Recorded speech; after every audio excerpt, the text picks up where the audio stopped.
Mari kita berdoa. Bapa di sorga, dalam nama Tuhan Yesus Kristus, kami mengucap syukur atas kemurahan-Mu dan anugerah-Mu. Saat ini kami ada di sini. Kami ada di hadapan Tuhan. Kami ada di lingkungan saudara-saudara seiman dalam Kristus Yesus Tuhan. Baik para pelayan-Mu di sini maupun rekan-rekan pemuda, anak-anak muda yang telah Tuhan pakai hidup mereka untuk kemuliaan-Mu, yang telah Tuhan panggil, Tuhan memilih mereka, menetapkan mereka untuk pergi dan menghasilkan buah. Kami datang di hadapan-Mu untuk mendengarkan suara-Mu, karena itu pakai hamba-Mu yang berdosa dan terbatas dalam banyak hal ini Tuhan, untuk menyampaikan isi hati dan pikiran Tuhan bagi kami semua yang ada di sini. Supaya setiap hati, setiap telinga yang telah Tuhan tetapkan untuk menerima firman Tuhan, mereka boleh berbahagia dengan mendengar dan melakukan firman-Mu. Di dalam nama Yesus Tuhan, kami tolak semua cara-cara si jahat yang berusaha membuat kami jauh dari firman-Mu. Biar kami boleh duduk tenang, diam, menikmati firman Tuhan, menikmati kebenaran-Mu yang memerdekakan kami semua. Terpujilah nama-Mu Tuhan Allah yang hidup kekal. Ampuni kami dan kasihani kami semua. Dalam nama Tuhan Yesus, kami bersyukur dan berdoa kepada-Mu, Bapa di dalam kerajaan sorga. Amin. Shalom. Ya, kita bersyukur pada Tuhan dan saya sangat berterima kasih diberi kepercayaan untuk ada di sini sama Mama Pendeta Neti, Mama Pendeta Obetan. Minggu lalu kita ketemu di Gereja Koinonia. Teman-teman pemuda semua, Bapak, Pak Daniel ya, terima kasih banyak. Bersyukur bisa ada di sini dan kita berbagi firman Tuhan. Kiranya saat-saat ke depan ini merupakan berkat Tuhan, kairos Tuhan bagi kita semua untuk kita bisa menikmati kebenaran firman Tuhan yang akan memerdekakan kita semua. Saya diajak untuk bersama-sama dengan saudara di sini, teman-teman pemuda, kita merenungkan satu tema terbentur hingga terbentuk, gitu ya. Kayaknya terlalu jauh ya, tidak bisa. Oke. Next ya. Tolong next ya. Saya waktu menyiapkan bagian ini saya coba iseng-iseng saya klik, saya googling dengan kata reaksi orang saat terbentur gitu ya. Dan muncul yang pertama adalah muncul orang yang kepalanya terbentur begitu. Oke. Lalu saya coba cari di, mungkin teman-teman pemuda pernah dengar ChatGPT yang sekarang lagi viral ya. Saya coba cari di situ.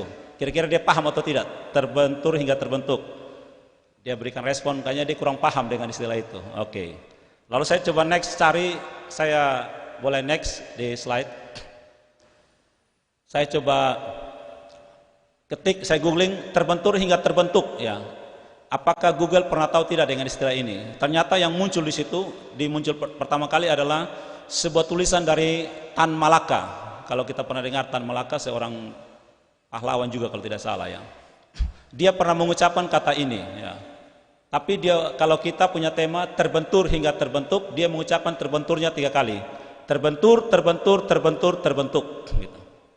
Dan saya coba memahami teman-teman pemuda di sini maksud tema ini apa gitu. Saya coba pahami dan kalau saya tidak salah dan tidak berlebihan, mungkin yang dimaksud mirip dengan yang dimaksud Tan Malaka, yaitu dengan mengalami berbagai proses benturan akhirnya kita terbentuk menjadi sesuatu. Nah, dalam dunia yang berdosa dalam dunia yang berdosa, dalam dunia yang sudah ya jatuh ke dalam dosa ini, kalau kita jalan-jalan dan menemukan kejahatan, menemukan orang jahat begitu ya, mungkin itu bukan satu hal yang baru atau mengherankan, karena memang dunia ini sudah jatuh dalam dosa dan penuh dengan kejahatan. Yang seharusnya mengagetkan kita bukan kita menemukan kejahatan di situ, bukan menemukan sesuatu yang tidak menyenangkan kita gitu. Tapi yang mestinya di dunia yang penuh kejahatan ini, yang harus kita heran adalah kalau kita ketemu dengan orang yang berbuat baik. Kalau kita ketemu orang yang peduli dengan kita, yang empati dengan kita. Kalau ketika tadi pagi kita bangun, lalu kita lihat di cermin untuk lap tai mata gitu ya, untuk kucak-kucak mata gitu. Kita bangun, kita di cermin dan kita melihat masih ada orang berdosa yang Tuhan izinkan hidup. Nah, itulah yang harus membuat kita heran gitu ya. Kok bisa ya saya orang jahat tapi masih hidup di hari ini gitu ya. Itulah yang harus membuat kita bersyukur. Setelah Adam jatuh dalam dosa, menurut Kejadian 3 ayat 17-18. Next beberapa slide lagi. Terus next. Ya, sampai di situ. Ketika Adam jatuh dalam dosa, menurut Kejadian 3 ayat 17-18, firman Tuhan berkata begini, dengan bersusah payah engkau akan mencari rezekimu dari tanah seumur hidupmu, semak duri dan rumput duri yang akan dihasilkannya bagimu. Mungkin kita pernah dengar atau kita pernah dikirim chat begitu, atau dikirim quote dan sebagainya. Kalau kita tanam padi, yang tumbuh apa? Semak duri. Kalau kita tanam semak duri, yang tumbuh apa? Tidak mungkin padi. Betul ya? Nah, itu tidak mengherankan. Tuhan sudah bilang begitu. Kamu tanam bersusah payah, yang tumbuh adalah semak duri. Sekali lagi, menemukan kejahatan, kesalahan, hal-hal yang buat kita terbentur, kena hantam sana sini, itu hal yang biasa di dunia yang jahat ini. Yang penting adalah bagaimana kita meresponi itu. Kita tidak bisa menolak orang gosip nama kita, kita tidak bisa menolak orang mengkhianati kita, tidak bisa. Kita tidak bisa menutup semua mulut di selotip, kamu jangan pernah omong nama saya, tidak bisa. Yang bisa kita lakukan adalah saring, filter apa yang mau kita simpan dalam hati kita. 99% di dunia ini di luar kendali kita. Yang Tuhan kasih dalam kendali kita hanya 1%, yaitu apa? Ampuni orang yang bersalah kepadamu, kasihilah sesama manusia. Itu kendali kita. Kata orang, kita tidak bisa menolak atau melarang nyamuk, burung untuk terbang di atas kepala kita, betul ya? Yang bisa kita larang adalah jangan sampai dia bersarang dan buang air di kepala kita. Kita tidak bisa menghindari benturan demi benturan. Next. Cara pandang yang benar tentang masalah adalah masalah apapun tidak akan pernah bisa menghancurkan kita. Setuju tidak? Setuju? Masalah apapun di dunia ini tidak akan pernah bisa menghancurkan kita. Tetapi respon yang salah terhadap masalah itu akan menghancurkan kita. Saya tanya, kalau sekarang ini kita beribadah tiba-tiba gempa bumi dan atap ini runtuh, pertanyaan saya, kita mati atau tidak? Mati atau tidak? Yang mati orang yang bodoh yang tetap duduk di sini. Tapi kalau ketika mulai gempa, kita lari keluar, mati atau tidak? Kemungkinan kecil mati. Respon terhadap masalah itu yang menentukan kita. Bagaimana kita merespon terhadap benturan itu yang membentuk kita atau menghancurkan kita. Masalah bisa dipakai oleh iblis untuk menghancurkan kita, tetapi Tuhan memakai masalah itu untuk membuktikan seperti apa imanmu dan kepada siapa kamu beriman. Sekali lagi, masalah tidak akan menghancurkan kita, tapi masalah akan menunjukkan kalau kamu penakut, memang imanmu seperti itu. Kalau kita jalan di gelap dan bilang ada setan di situ, ya seperti itu imanmu. Gitu. Seperti itu, kepada itu kita beriman. Gitu. Bukan kepada Tuhan yang lebih hebat dari setan. Gitu. Yang hebat, menurut teman-teman saudara semua, yang hebat itu orang yang hapus masalah sehingga jalannya aman, atau orang yang memimpin orang yang dia pimpin itu untuk melewati masalah dan menang. Kalau menurut saya, dalam pengalaman saya, Tuhan hampir atau bahkan mungkin Tuhan tidak tertarik untuk mengangkat masalah dari kita, tapi Dia akan membiarkan kita melewati masalah itu dan kita tampil sebagai orang yang menang. Itu Tuhan yang saya percaya. Kenapa? Karena kalau masalah diangkat dari kita, maka kita akan menjadi orang yang manja dan akan hancur. Coba kita lihat, kita kalau mungkin di antara kita ada anak kita tipe orang yang dimanja oleh orang tua. Jadi apa kita? Tapi coba lihat kalau kita adalah anak yang dididik oleh orang tua sedemikian rupa, hadapi masalah gitu, belajar bagaimana mengatasi masalah, kita akan jadi orang yang hebat dan kuat. Dibentur begitu, akhirnya kita terbentuk menjadi pribadi yang kuat. Dan Tuhan lebih tertarik untuk membiarkan kita menghadapi masalah itu. Janji Yesus di dalam Matius 28 ayat berapa? 19-20, dia bilang apa? Pergi, jadikan semua bangsa muridku. Kira-kira kita jadikan semua bangsa itu masalah atau tidak? Masalah. Karena tidak semua orang mendengar Injil. Tapi apa janji Yesus? Yesus tidak berjanji begini, saya akan angkat tantangan darimu. Tidak. Dia menutup dengan apa? Aku menyertai kamu. Hadapi masalah itu, aku menyertai kamu. Menghadapi benturan itu, next, dan Tuhan menyertai kita. Cara pandang yang benar terhadap kesengsaraan menurut Roma 5 ayat 3 sampai 5 adalah kesengsaraan itu apa? Menimbulkan ketekunan. Ketekunan itu menimbulkan tahan uji, dan tahan uji itu menimbulkan pengharapan. Orang yang mati bunuh diri bukan orang miskin dan melarat. Setuju? Orang yang mati bunuh diri bukan orang yang tidak punya makanan. Kalau kita ikuti di dunia ini, orang yang mati bunuh diri adalah orang yang tidak punya pengharapan. Makanya kita mungkin pernah dengar quote bilang apa? Orang bisa tidak makan selama 40 hari, betul ya? Alkitab membuktikan itu. Orang bisa tidak minum selama 3 hari bahkan lebih. Orang bisa menyelam bertahan di air mungkin 1 jam atau lebih. Tapi orang tidak bisa hidup 1 detik tanpa pengharapan. Ketika hilang pengharapan itu, iblis masuk dan hancur sudah kamu. Ketika dia bilang apa? Tidak ada lagi harapan, semua sudah hancur binasa. Saya begini dan begini sudah. Gitu. Saya tidak bisa lagi berubah. Saya memang begini, hancur sudah hidup kita. Dan pengharapan itu menurut firman Tuhan ini harus melewati kesengsaraan, ketekunan, tahan uji. Sekarang pertanyaannya, next, kita orang yang bertekun atau tidak? Jangan mimpi punya pengharapan kalau kita tidak bertekun. Bertekun itu bahasa negatifnya keras kepala. Orang yang keras kepala itu sebenarnya dia bertekun. Dia punya ketekunan yang kuat. Jadi caranya mengarahkan kita punya ketekunan dari keras kepala yang ke hal negatif itu ubah ke hal yang positif, ubah kepada hal yang benar. Maka kita akan menjadi orang yang bertekun dalam Tuhan. Cara pandang yang benar tentang tujuan hidup gitu ya. Ini saya dapat informasi bahwa yang hadir di sini juga ada adik-adik yang sedang kelas 3 SMA menghadapi ujian. Saya mau bertanya, apa tujuan kita sekolah? Sekolah itu untuk apa? Ada yang mau jawab? Sekolah untuk apa? Supaya kalau di beberapa tempat, beberapa daerah sekolah supaya harga beli sebagai perempuan itu naik. Saya pernah ada di satu tempat, di situ kalau anak gadis perempuan hanya tamat SMP kelas 3, dia punya belis mungkin hanya 5 juta. Tapi kalau dia tamat SMA mungkin 50 juta. Kalau dia S1 dan dia sudah kerja, belisnya 100 juta. Ya kalau mau naikkan harga belis, sekolah yang bagus.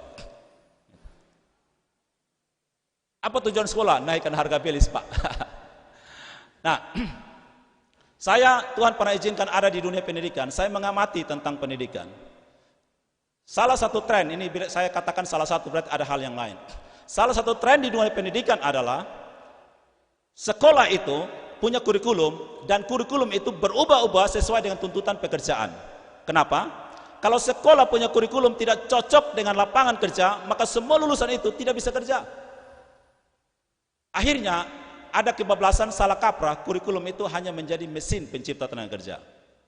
Akhirnya kebanyakan orang sekolah untuk bekerja, bukan untuk bahagia. Makanya sekarang banyak orang kerja pagi sampai malam, terakhir dia menderita, sakit, dia stres.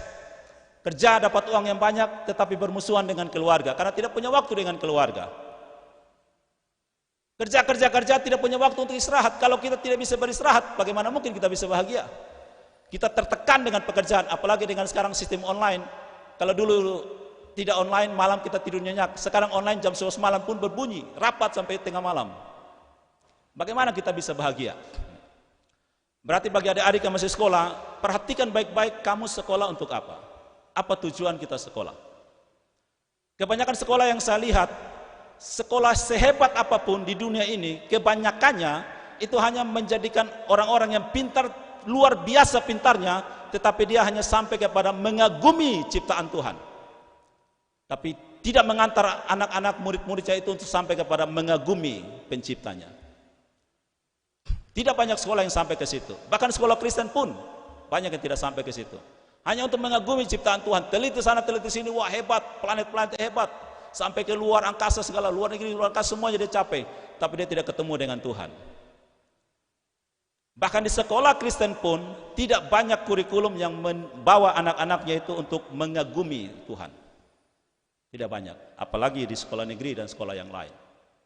Ya, sekarang bagi kalian yang mau menghadapi ujian sekolah, tanyakan sungguh-sungguh, untuk apa kamu sekolah? Bagaimana kita mengubah cara pandang kita terhadap angka dan nilai? Menurut saya, raport itu ataupun ijazah itu bukan nilai, itu adalah angka. Kalau kita dapat 70, 80, 90 itu bukan nilai, itu angka. Di balik angka itu ada nilainya. Sekarang kalau kalian dapat nilai 70, angka 70 di raport, apa artinya? Kadang-kadang kalau siswa atau orang tua pergi terima raport, dapat ada angka di raport, anaknya dapat 90, 90, 90, 100, 100, dia pulang bahagia gitu. Tapi dia tidak tahu itu 90 dan 100 itu artinya apa gitu. Dia tidak paham. Apa nilai di balik angka itu? Kalau matematika 70, angkanya 70, berarti kamu hanya memahami 70% dari yang diajarkan. Terus 30%-nya kamu tidak paham apa-apa. Bagaimana hal-hal itu kita masuk dalam nilai hidup kita? Next. Tujuan hidup kita menurut saya itu ada di Efesus 2 ayat 10. Efesus 2 ayat 10 berkata, sebab kita ini buatan Allah, diciptakan dalam Yesus Kristus untuk melakukan perbuatan baik, pekerjaan baik yang Ia siapkan sebelumnya, Ia mau supaya kita hidup di dalamnya. Tuhan menolong kita, Tuhan menyelamatkan kita supaya kita bisa bekerja bagi Dia. Supaya kita mampu bekerja bagi Dia. Menurut Efesus 2 ayat 8 dan 9 dia katakan begini, kita diselamatkan supaya kita bisa bekerja. Orang yang belum diselamatkan dia tidak bisa bekerja. Bukan bekerja jadi PNS, swasta ataupun dapat uang, bukan. Tetapi bekerja di hadapan Tuhan. Banyak orang yang terlihat melayani Tuhan, mengasihi Tuhan, tapi kebanyakan darinya bukan melayani Tuhan, dia hanya memanipulasi Tuhan. Coba sekarang kita perhatikan baik-baik kita punya doa. Sekarang misalnya ini, adik-adik mau yang kelas 3 mau ujian. Apa yang kita doakan? Seringkali bilang begini, apa yang kamu mau doakan? Tolong doakan untuk saya mau ujian. Tolong doakan ujian saya. Tolong doakan sekolah saya. Yang didoakan itu sekolah atau orangnya? Saya sedang bekerja, Pak. Tolong doakan pekerjaan saya. Yang mau didoakan itu pekerjaan kamu atau kamu? Gitu. Karena kita punya cara pandang terhadap tujuan hidup itu sudah buyar, sudah bias, sudah bias gitu.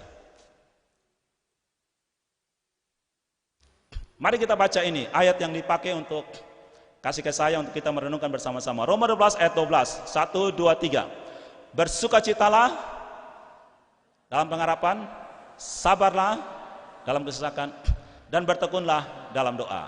Amin. Ayat ini pertama kali saya baca bukan di Alkitab. Saya baca pertama kali tahun 90-an itu di sebuah kompresor pemilik tambal ban. Jadi dia punya kompresor tambal ban di Konino, dia tulis di situ, bersukacitalah dalam pengharapan, sabar dalam kesesakan, bertekunlah dalam doa. Itu saya hafal sampai sekarang. Bukan karena baca Alkitab, tapi di kompresor tambal ban. Jadi dia mungkin kasih motivasi diri, kalau nanti tidak ada orang yang tambal ban tidak apa-apa. Tapi parahnya, supaya dia bisa tambal ban adalah dia buang paku di jalan supaya motor dong lihat dan kena dan ban pizza dan sudah tambal dia gitu. Itu penyimpangan yang besar. Next. Ya. Surat Roma adalah surat yang sangat berdampak sepanjang zaman sejarah gereja ya. Saya kasih beberapa catatan. Banyak tokoh-tokoh gereja yang disebut bapak-bapak gereja yang hidupnya dipengaruhi oleh surat Roma ya. Yang pertama ini adalah Agustinus dari Hippo. Kisahnya itu sangat luar biasa. Dia orang yang cerdas, yang pintar, sekolahnya tinggi luar biasa. Dia punya mama Monica yang takut Tuhan, bapaknya itu seorang pagan, seorang yang tidak percaya Kristus. Tapi dia sangat pintar.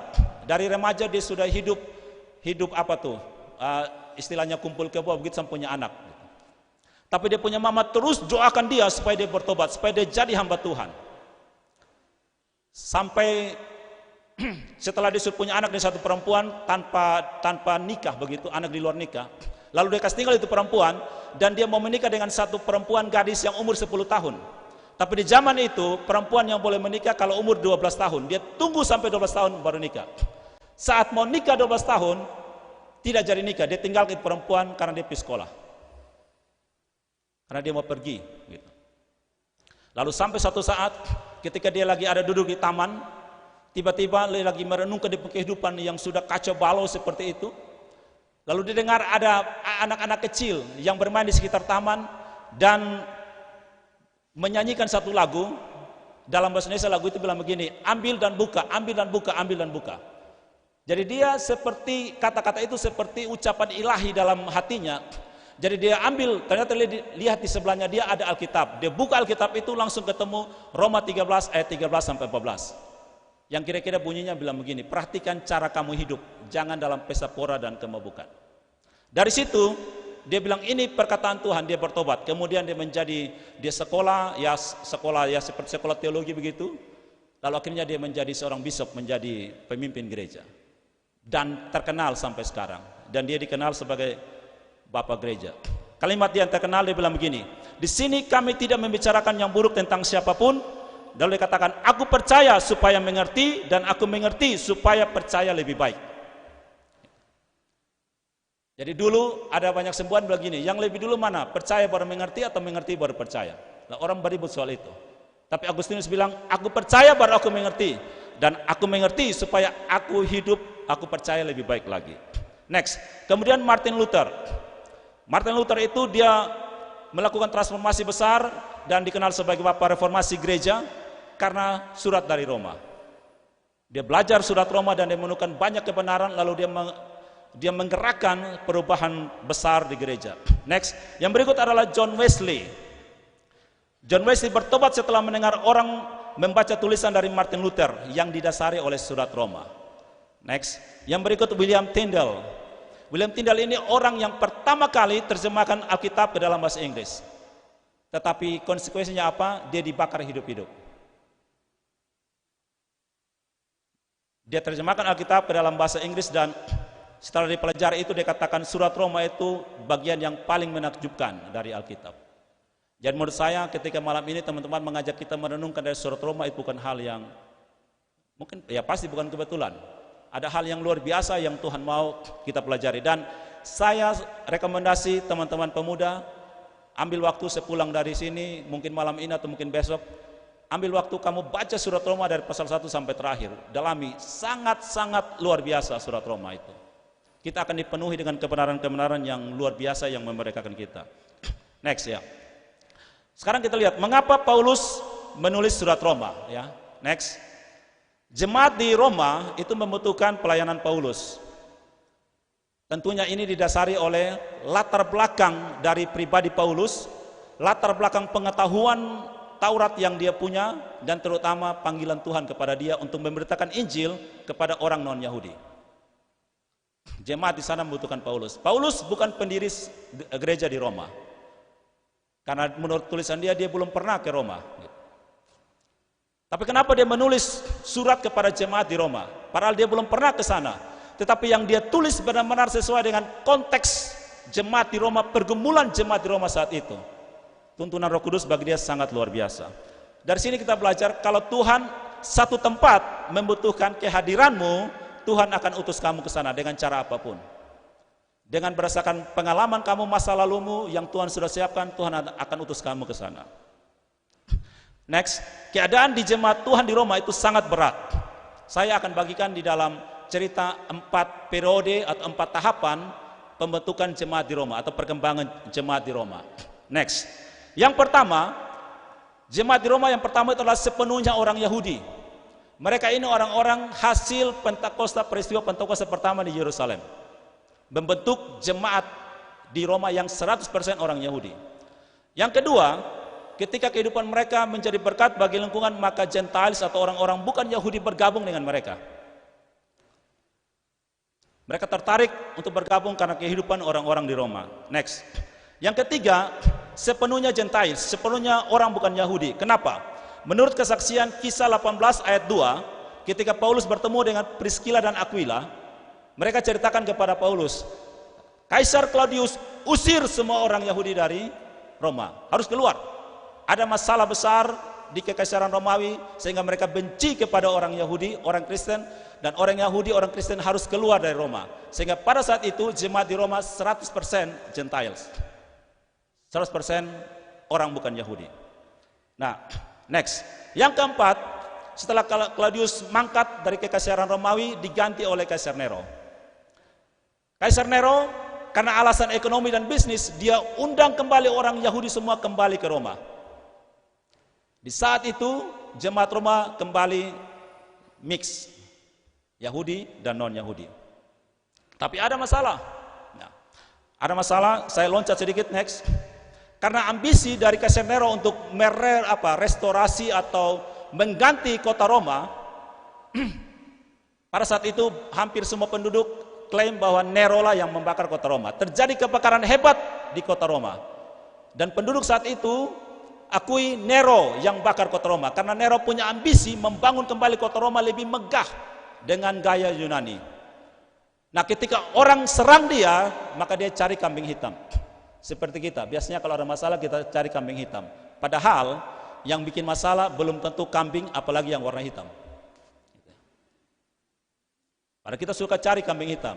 Nah, sekarang kalau kita makan sate kambing, yang pasti bukan kambing hitam, itu mungkin kambing putih. Karena kambing hitam sudah habis di mana-mana.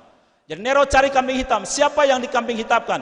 Lalu ketemulah dia dengan orang Kristen dan dia bilang orang Kristen yang membakar kota Roma. Akhirnya orang Kristen dikejar habis-habisan, dibantai luar biasa, dikuliti hidup-hidup, dikasih bertarung dengan binatang buas. Masih ada sisa, dia ikat dengan jerami, dia bikin obor di dia punya taman pesta, bakar hidup-hidup di situ, jadi obor. Orang Kristen mulai tersebar keluar dari kota Roma. Nah, tapi sebelum ini terjadi, ketika Nero memanggil kembali, mengundang kembali orang Kristen masuk ke kota Roma, orang-orang Kristen yang ada di Roma, yang bukan Yahudi itu tidak suka, tidak mau terima dengan orang Yahudi. Kenapa?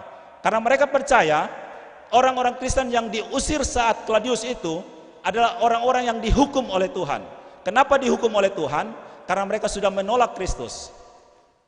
Mereka tidak layak lagi menjadi orang Kristen, menjadi pengikut Kristus. Nah, atas dasar kondisi ini, jadi jemaat di kota Roma itu kacau balau, karena satu saling tolak satu, tidak ada persekutuan, hancur semuanya, kacau balau. Dalam konteks ini, Paulus menulis surat kepada jemaat di Roma. Dari mana kita tahu?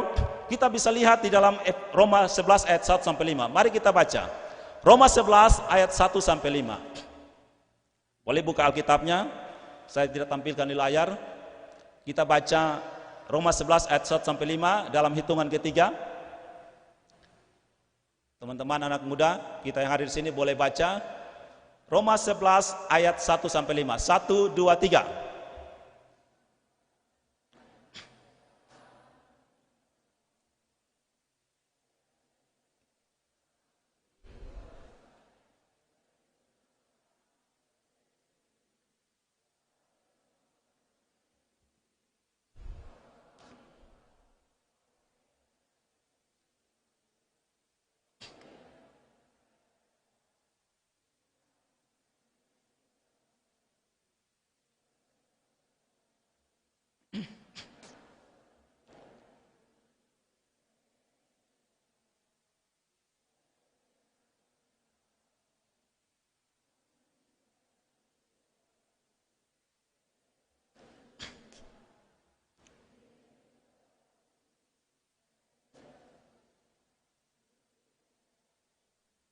Oke, amin. Demikian firman Tuhan. Jadi dari latar belakang itu, Paulus menantang mereka, apakah semua orang Yahudi sudah ditolak oleh Tuhan?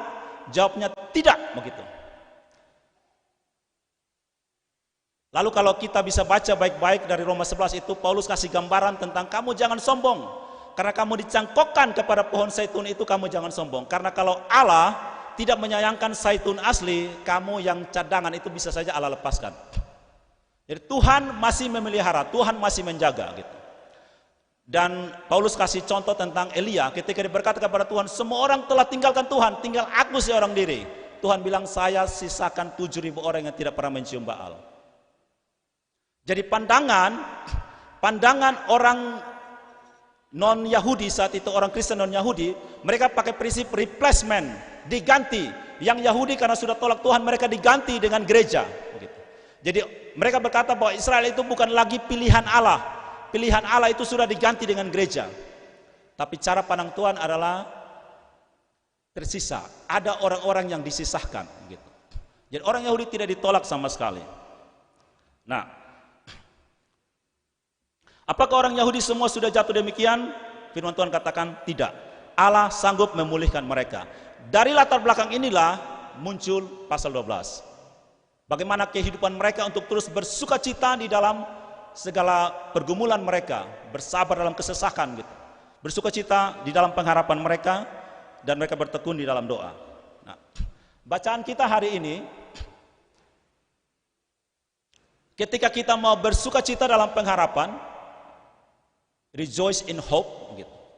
Bertekun di dalam doa, sabar dalam segala kesesakan, itu hanya terjadi kalau kita punya cara pandang yang berbeda. Kita punya cara pandang yang diubahkan.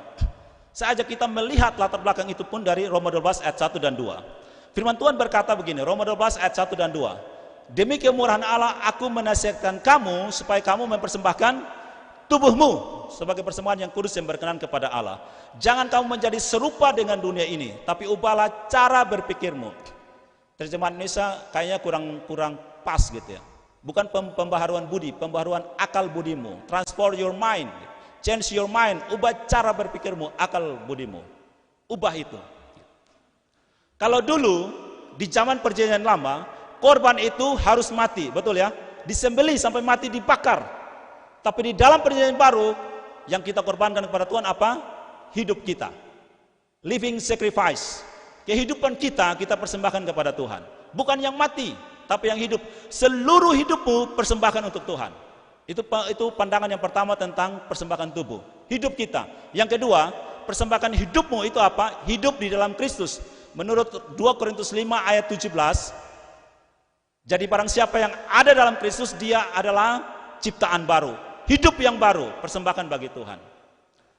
Ada satu lagu yang terkenal yang pasti teman-teman pemuda sering nyanyikan, hidup ini adalah kesempatan.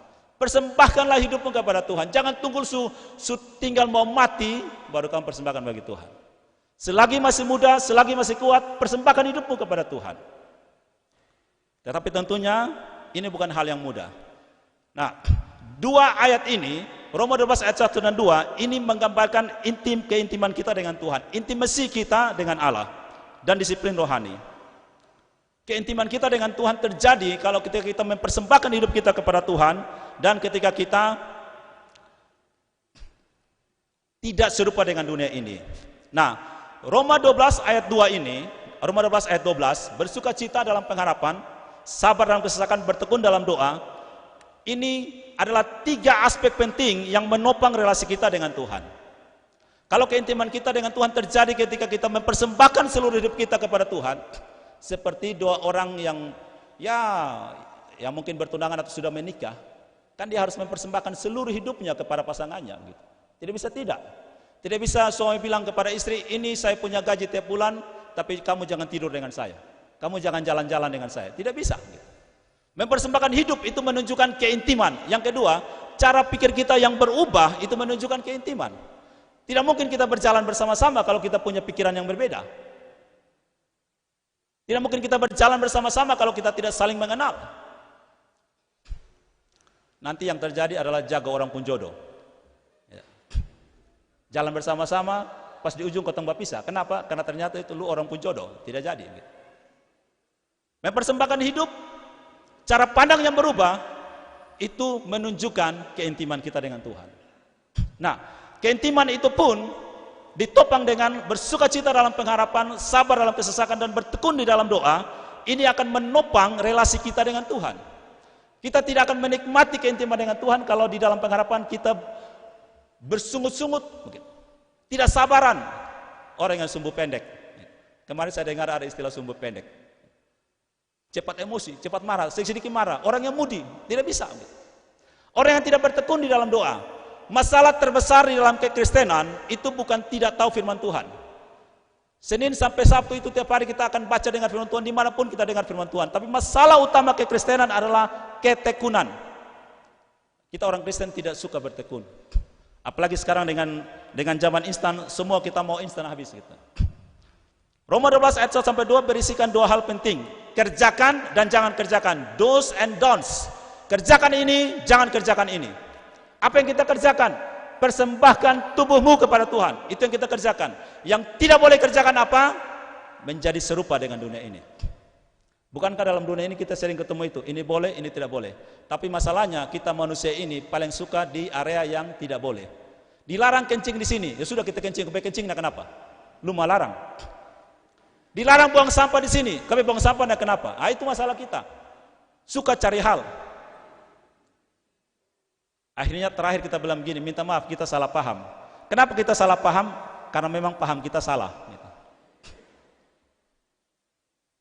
Do's and don'ts, kerjakan, jangan kerjakan.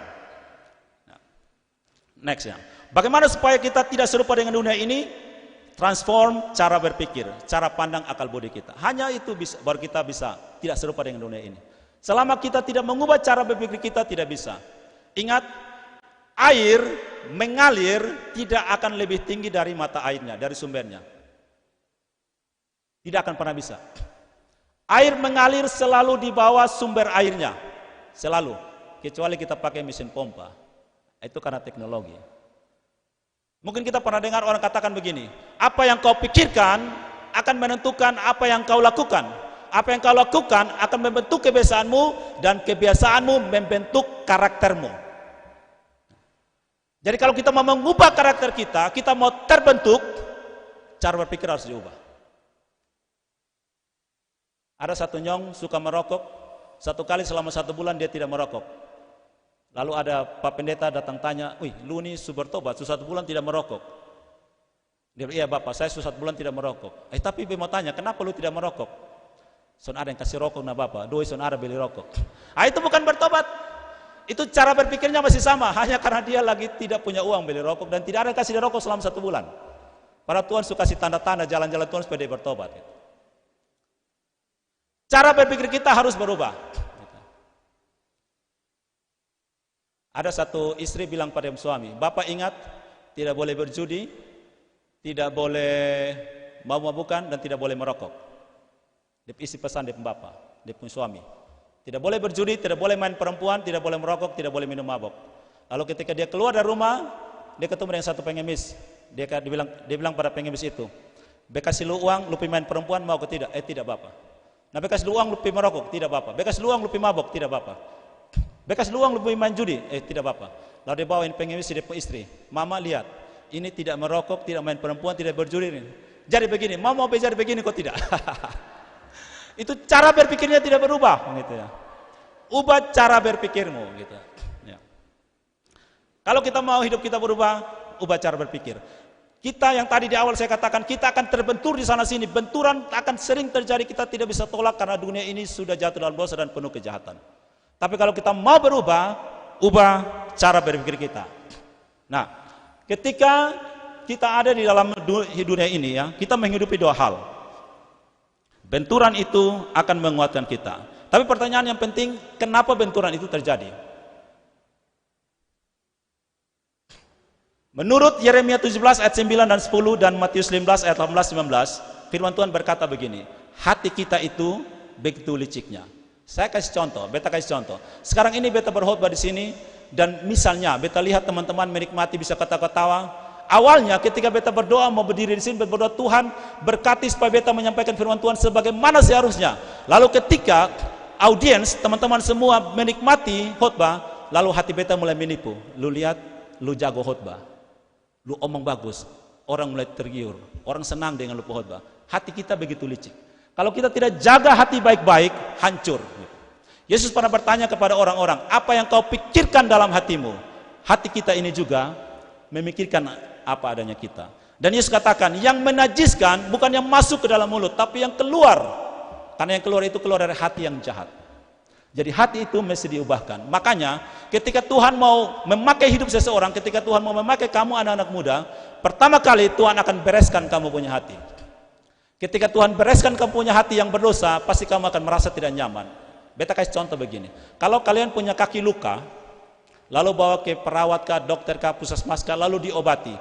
Kamu jatuh dari motor, lalu tanah, pasir masuk ke dalam kamu punya kaki. Bagaimana cara mengobatinya? Apa itu dokter langsung tempel obat? Kalau dia tempel obat bisa juga, tapi kamu akan infeksi. Apa yang dia lakukan?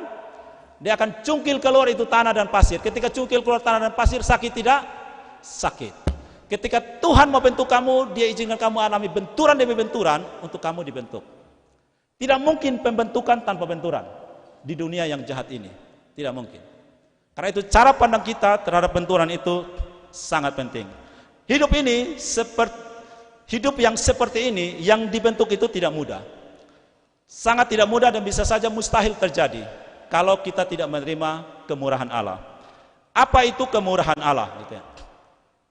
Menurut Roma 11 ayat 31-32 yang mendasari untuk pasal 12, ketika Tuhan bicara melalui Rasul Paulus kepada jemaat di Roma tentang mereka yang tidak mau bersatu, padahal kalau kita baca di pasal 12 itu juga Paulus kasih ilustrasi seperti tubuh gitu.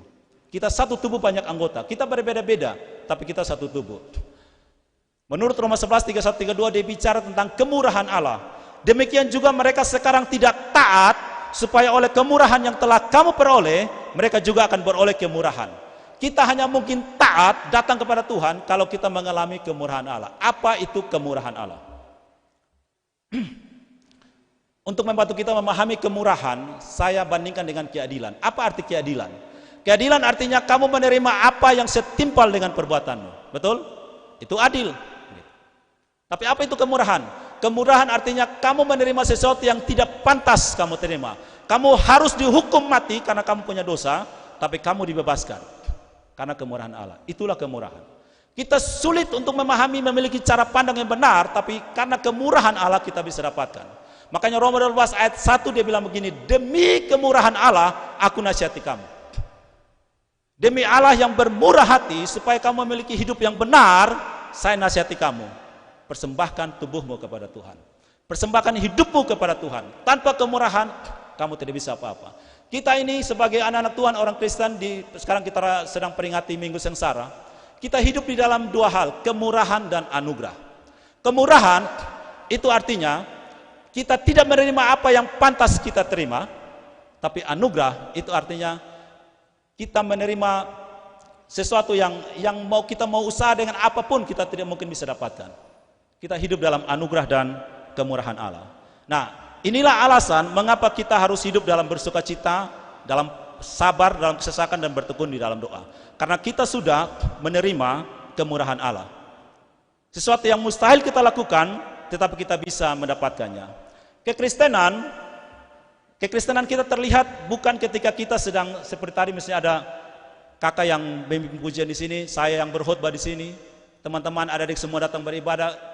Kekristenan tidak menjadi nyata di situ.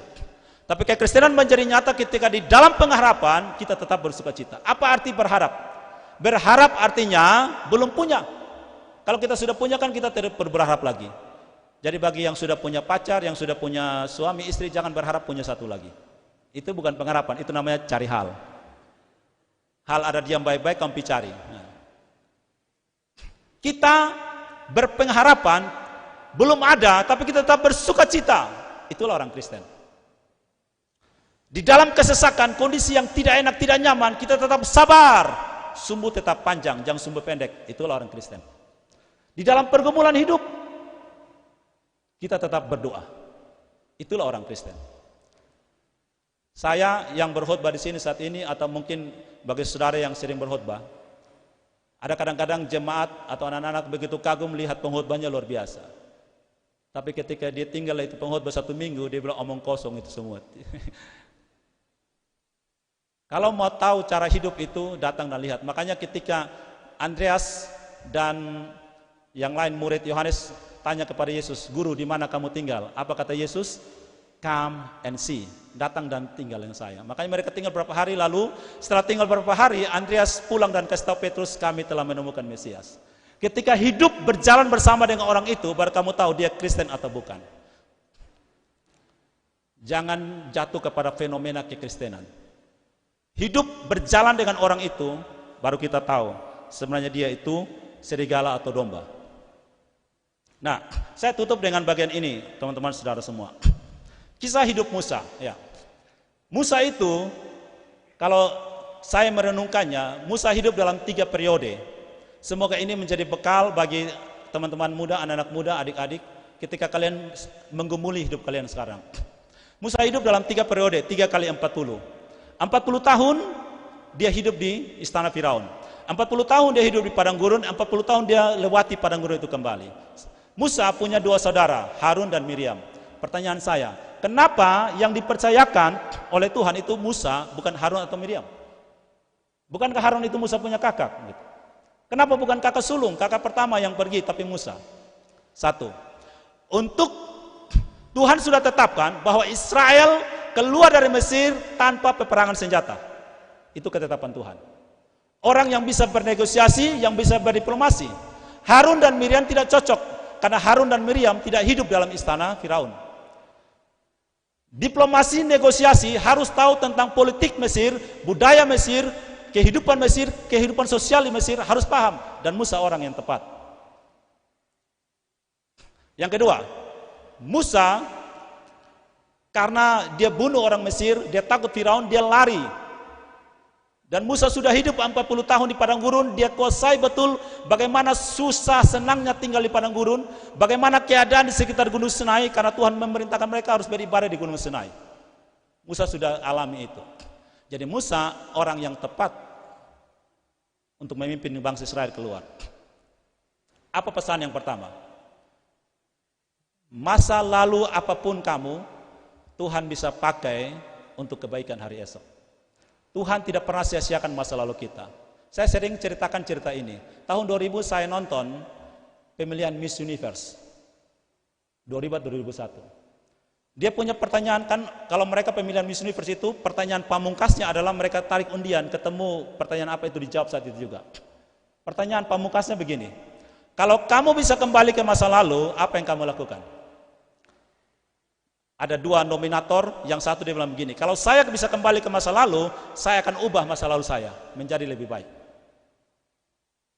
Yang kedua ini yang akhirnya terpilih jadi Miss Universe. Dia bilang begini, kalau saya bisa kembali ke masa lalu, saya tidak akan lakukan apapun terhadap masa lalu saya. Kenapa? Karena masa lalu saya, makanya sekarang saya ada di sini. Kalau masa lalu saya berubah, saya tidak akan ada di sini. Kalau kita percaya langkah-langkah hidup kita dipimpin oleh Tuhan dan tidak ada yang kebetulan dalam dunia ini, maka kita bersyukur apapun adanya kita saat ini. Kalau kita tidak suka dengan saat ini, kita tidak mau terima kenyataan ini, sama dengan kita katakan, Tuhan, Engkau tidak tahu caranya memimpin hidup saya. Saya yang lebih tahu, saya lebih mengerti. Kamu duduk diam di situ, saya jalan. Ketika Tuhan memanggil murid-murid, Yesus katakan begini. Yesus katakan, kalau terjemahan Indonesia dia bilang begini, mari ikutlah aku. Ketika dia ketemu dengan Lewi pemungut cukai, Matius pemungut cukai, dia bilang, mari ikutlah aku. Tapi terjemahan aslinya bukan mari, bukan mengajak, mari ikutlah aku. Yesus katakan, ikutlah aku. Bahasa Inggrisnya bilang begini, come after me. Come after me, di belakang saya. Saya berjalan, kamu ikut. Kemana saya pergi, kamu ikut.